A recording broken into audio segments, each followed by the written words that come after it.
కామారెడ్డి నియోజకవర్గంలో ఎక్కడైనా సరే భూ కబ్జా జరిగితే నేనున్నానని చెప్తున్నాను.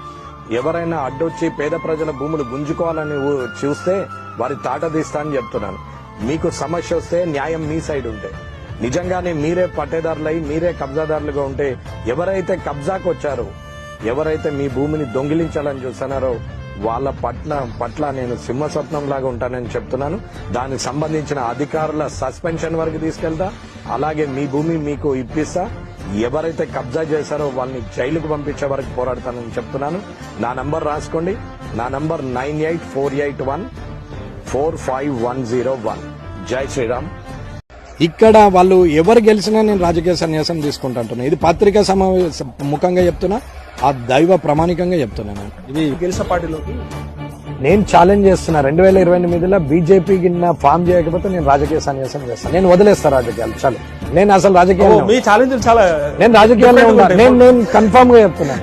2020 నిజంగా చెప్పండి అన్న, మీ గుండె మీద చేసుకొని చెప్పండి, ఒక్క మందు శీష వంచలేదా? పరమేశ్వరుని మీద ఒట్టేది చెప్తున్నా, మా ఇంటి దేవుడు ఆ శివయ్య మీద ఒట్టేది చెప్తున్నా, ఆ పరమేశ్వరుని మీద, బోలశంకరుని మీద, రాజరాజేశ్వర స్వామి మీద, కేదార్నాథ్ స్వామి మీద, బద్రీనాథ్ స్వామి మీద, అన్ని శివాలయాల మీద ఒట్టేది చెప్తున్నా. నేను ఒక్కనాడు కూడా మందు వంచలేదన్న. మందు బుక్ చేయలేదు, మందు వంచలేదు. నేను క్వార్టర్ సీసకి 100 రూపాయలు ఇవ్వలేదు. ఇక ఈ శివుని మీద కన్నా ఎక్క నేను డబ్బే వంచలేనప్పుడు ఓటుకి ఎందుకు ఇస్తాం? నేను డబ్బే వంచలేదు, అది కూడా ఇన్ని ఆలయాల మీద కాదు. ఈ భారతదేశంలో హైందవ ధర్మంలో ఉన్న అన్ని గుళ్ళ మీద ప్రమాణం చేసి, అందరి ఆది దేవతల మీద ప్రమాణం చేసి చెప్తున్నా. మా తల్లిదండ్రుల మీద కూడా ప్రమాణం. ఎట్లా గెలిచిరన్నా మీరు తెలంగాణ? నేను ఒక్క ఓటుకు రూపాయి కూడా పంచలేదు. ఎట్లా గెలిచి అలా నేను 28వ తారీఖు 5 గంటలకు ఇంట్లోకి వస్తే మంచిగా నవ్వుకుంటా కూర్చున్నాం.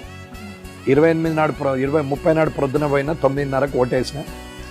అట్లా ఏ బూత్ కాడ ప్రజలకు ఉపయోగపడే నీ ఆస్తి ఏం అవసరం? అది ఏం చేసుకుంటావు దాంతో? ఎన్ని ఏళ్ళు ఉంటుంది జీవితం? 20 ఏళ్ళ దాకా చదువుకోవాలి, 30 ఏళ్ళ దాకా కష్టపడాలి, స్ట్రగుల్ చేయాలి, 30 ఏళ్ళ తర్వాత సెటిల్ కావాలి. ఈ లోపల పెళ్ళి అవుతుంది, ఈ లోపల బాధ్యతలు వస్తాయి. 40 ఏళ్ళ వరకు పిల్లలు వచ్చేస్తారు, 50 ఏళ్ళ వరకు పిల్లల చదువులు అయిపోతుంది, 60 ఏళ్ళ వరకు వాళ్ళని సెటిల్ చేస్తుంది, 60 ఏళ్ళ లోపల నీకు రోగం రాని వచ్చాయి. ఇంకేముంది అంటే స్పాన్ ఎంత? 25-30 సంవత్సరాల నుంచి 50 సంవత్సరాలకు 20 సంవత్సరాల జీవితం కోసము